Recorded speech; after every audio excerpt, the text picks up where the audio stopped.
৮ বছর বয়সী কদম রূপ ও বৈচিত্র্যে আপনার মনোযোগ কাড়বে অনায়াসে। শুনবো তার প্রাত্যহিক কাব্য। সকাল ৭টায় খোলা হয় খাঁচার দরজা। প্রায় ঘন্টা চারেক ঘুরোঘুরি আর পানিতে দাপাদাপিতে অভ্যস্ত কদম। দুপুর ১২টা বাজতেই আবার অস্থির, কারণ এই সময়টা তার আহারের।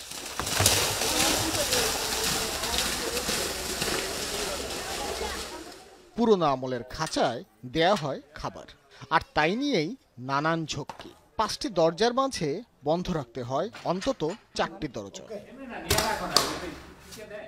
কারণ এর বেশি খোলা রাখলেই শঙ্কা থাকে কেয়ারটেকারের উপর যে কোনো সময় আক্রমণের।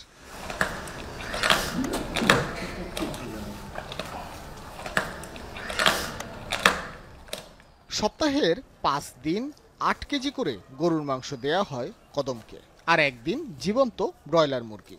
বাকি দিনটি শুধুমাত্র পানি খেয়েই কাটাতে হয় কদমকে। জানাচ্ছিলাম কদমের ডায়েট চার্টের কথা। শরীর আর মন যখন ফুরফুরা থাকে, তখন ৮ কেজি মাংস ২ ঘন্টায় সাবার করে কদম। কিন্তু শর্ত একটি, মাংস হতে হবে হাড্ডিযুক্ত।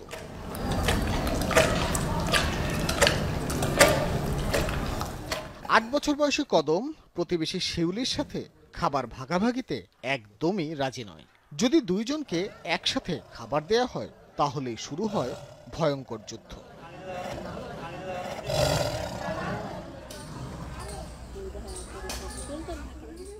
ভাস্কর ভাদুরী, যমুনা নিউজ, ঢাকা।